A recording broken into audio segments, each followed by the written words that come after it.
What is the truth about wearing a mask? Is it useful or not? I'm Marco Perry. Welcome to the Perry Platform.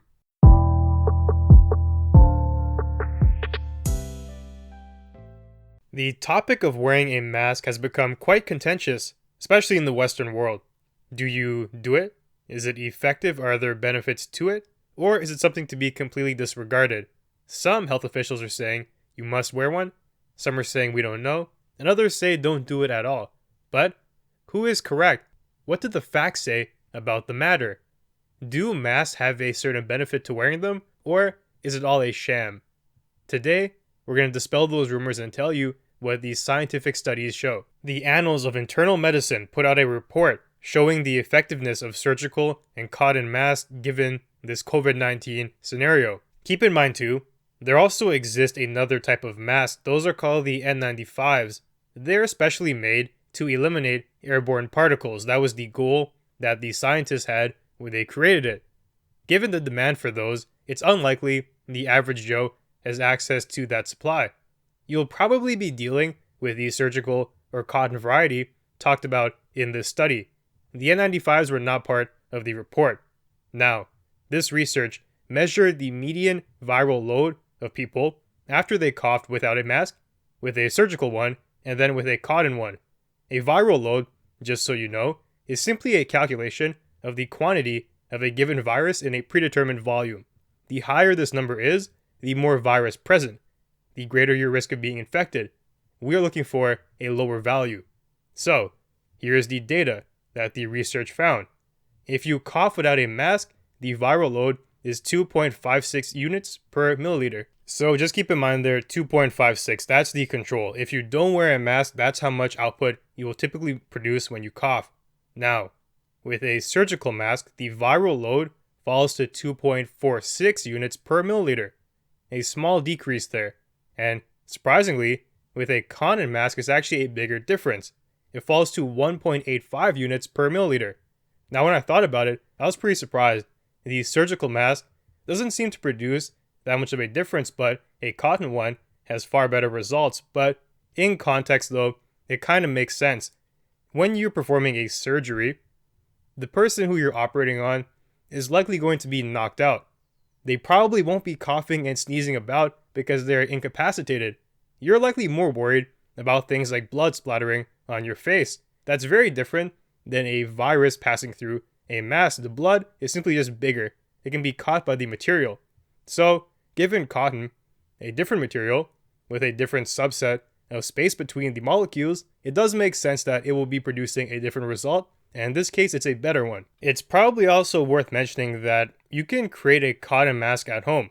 It's not that difficult. You can easily Google or YouTube a video on how to do it. But back to the study. Given these results here, the study found that neither mask was effective per se. The surgical mask and the cotton one do curb the viral loads to some degree after a cough, but to call it effective, it would need to curb it to a higher degree. If you see something that produces an outcome, effective would typically mean something like it's reducing it by 50%. It's actually doing a lot of work here, but these aren't doing that at that level. It's creating a delta, it's reducing the viral load, but would you call it effective though? It's really a battle of semantics here. This is not the same though as saying, is it useful? If you replace the sentence and use that word, are the masks useful? The answer immediately becomes yes, they do have a use. They are doing something to help contain the viral spread. A cotton mask can reduce viral content by more than a quarter. I believe the numbers speak louder once we convert them to percentages, so let's do that. Starting with the surgical mask. It appears to reduce the viral load compared to coughing without a mask only by 5.7%. So it does help a little bit. You wouldn't call that effective, but it still reduces the output. Now, the cotton mask though, that's far more effective. It reduces the load by 27.7%. Maybe you still wouldn't call that effective, but it's a far better marginal protection than coughing without a mask or even with a surgical one. This does count for something. To say that wearing a mask is useless is just wrong across the board. It's not true in any circumstance because the numbers point towards a different reality. In the realm of pandemics, any reduction is a good reduction. Beggars can't be choosers. Of course, you would like your mask to curb the amount of viral load that you're putting out there by 75% or 90%, maybe something like the N95, but these masks here are far more accessible and they still produce a positive outcome. They should be worn. That's the bottom line. Simply based on this study, it's clear why experts changed their tune. A lot of people began by saying, don't wear a mask, it won't do anything for you. In fact, you shouldn't wear one at all. They didn't even take the neutral stance on that by saying do what you want. They said don't do it. They prefer you to go out there with nothing. That's asinine because it's clear that the masks do have merit to them. They do help. It's idiotic to convince people to actively not wear them based on your intuition or data that isn't scientific. This report here spells a very different picture.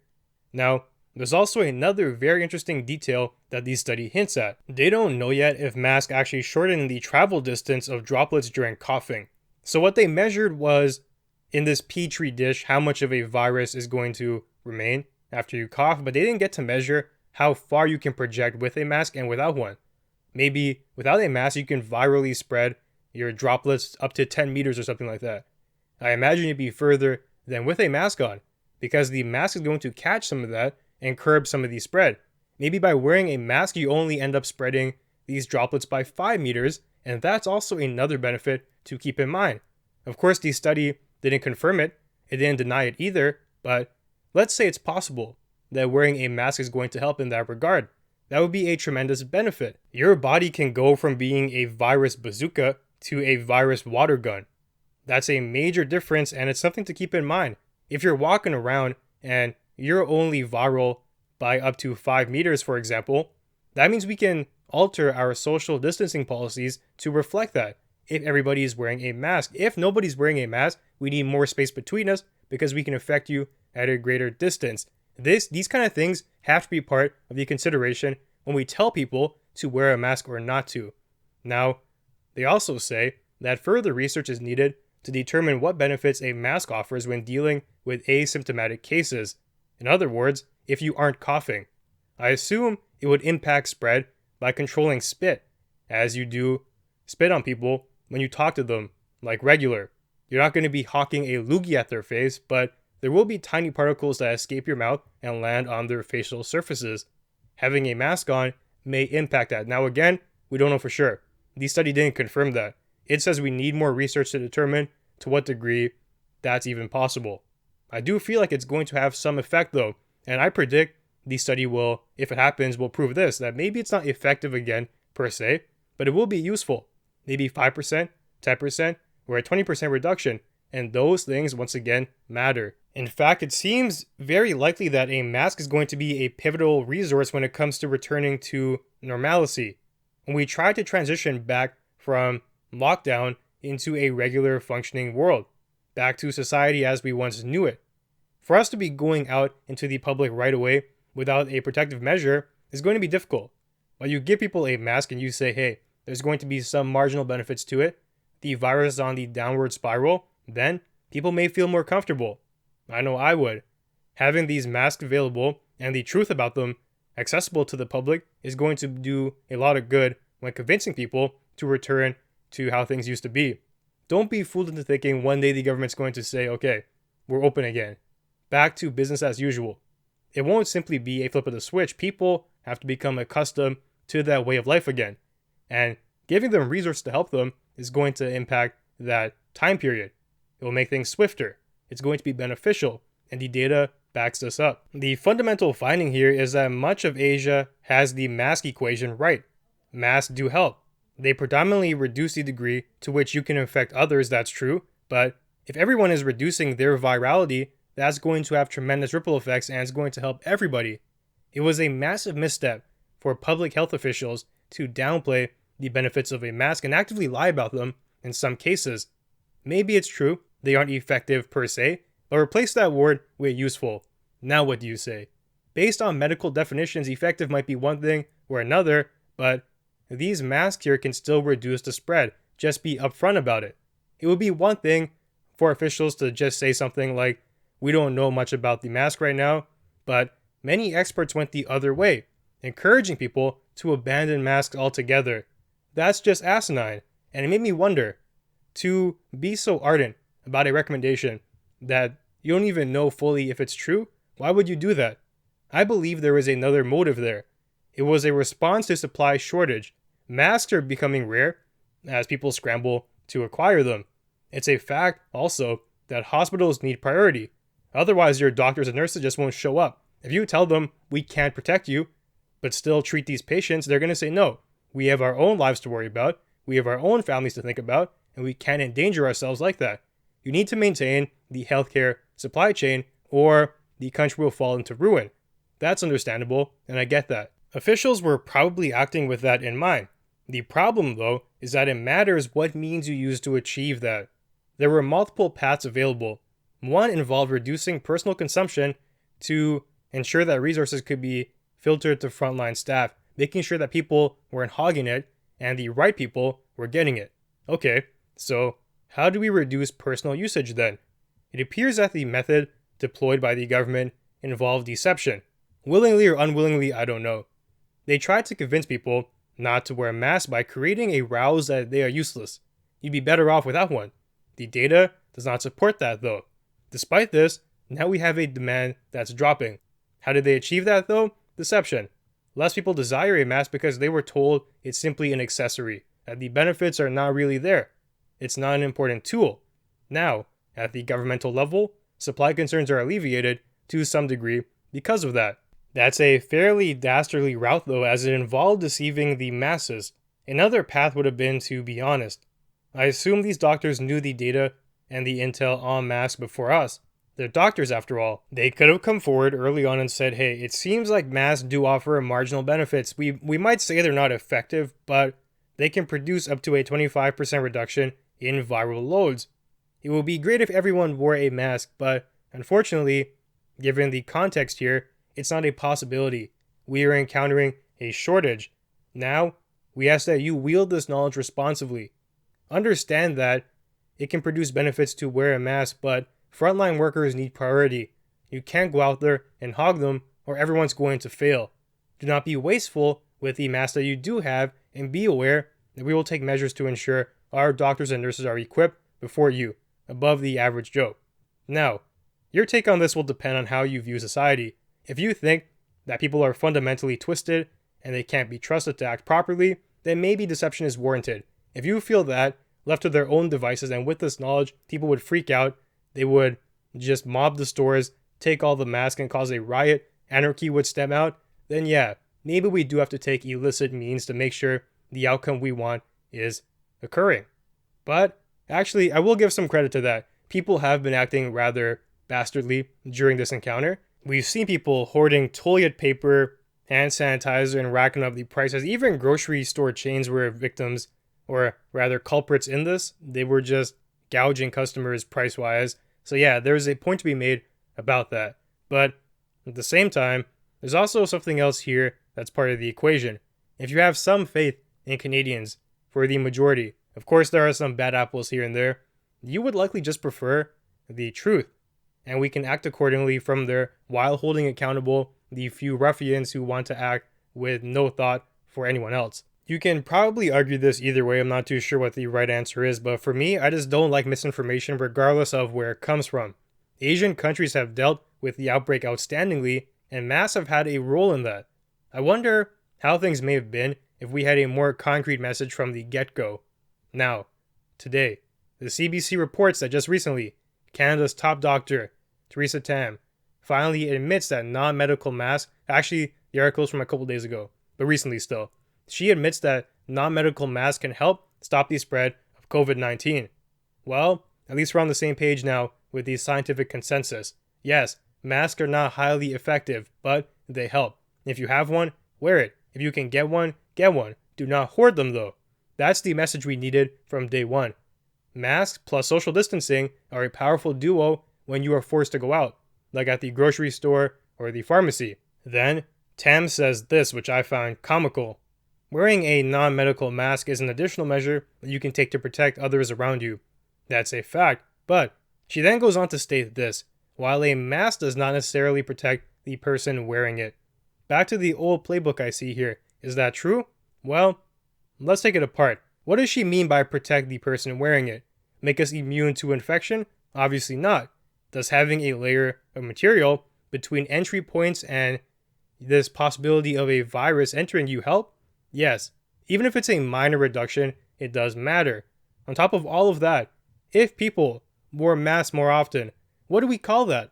It's personal protection of a sort, because now, by helping people, we help ourselves too. If everyone's wearing a mask that protects us, it's like herd immunity. Then, she admits that the science is not certain. That's true.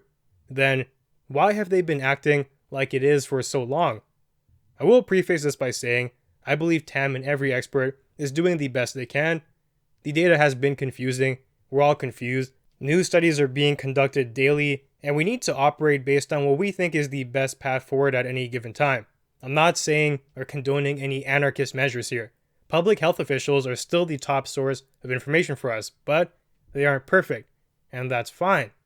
They still need to be respected, and when we feel they're making a mistake, we should talk about it.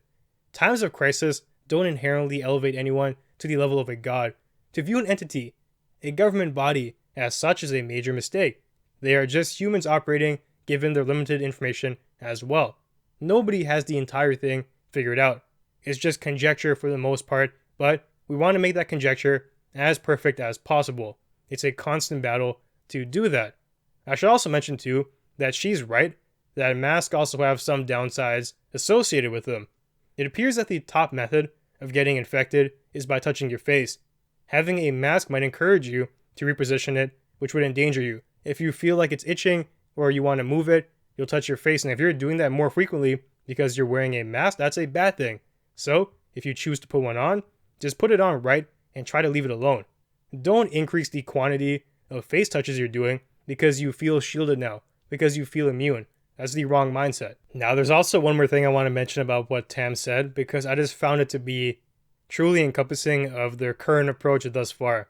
She says that these masks, they don't protect your eyes. Well, yes. Newsflash, they aren't protected without the mask either. Your eyes are going to be vulnerable whether or not you choose to wear a mask or not. It's really a nonsense point. She's trying to say these masks aren't perfect. They won't do everything that you want them to do, but I don't think anyone really thinks their eyes are going to be magically protected because they have a layer of material blocking their mouth. It kind of feels like she's talking down to people and treating the audience as if they're stupid. Now, of course, it also depends. How do you view the Canadian society? Do you think that's warranted or not? I don't think so. I'd rather them be upfront and tell us the facts and the truth, not try to explain to us that wearing a mask won't protect your eyes. Of course. Who does she think she's talking to? Some JK students? And even there, I don't think they would be under that impression. It's just a useless point, and I don't know what the purpose is here. Everyone already knows that. If you didn't know that, you have further problems than just simply putting on a mask. Now, given this information, what should we do in this world of masks? It's just so crazy. Certain things have become very highly regarded in our current context. Toilet paper, hand sanitizer, masks. That's like the trifecta. If you have enough of those, you'll become a billionaire. So, what should we do?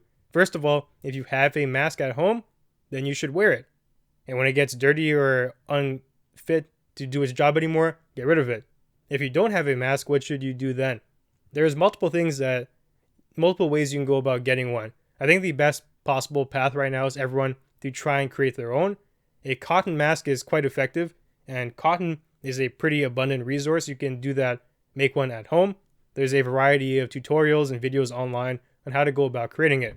Now, if you don't want to do that, or you're lazy, or you don't know how, you can try and acquire one. You can try and buy one from the store, or get some from wherever. But you must keep in mind, and I implore you not to do this. Do not develop the hoarder mentality. It might be possible that we see an increase in demand for masks now. Don't abuse that knowledge. Don't try to go to shoppers and buy out all of the masks and then try to resell them on Kijiji.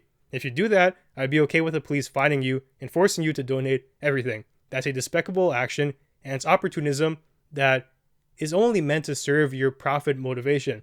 You do nothing good for society and you actively hinder everyone else, and at the same time, you probably are going to contribute to making the virus worse.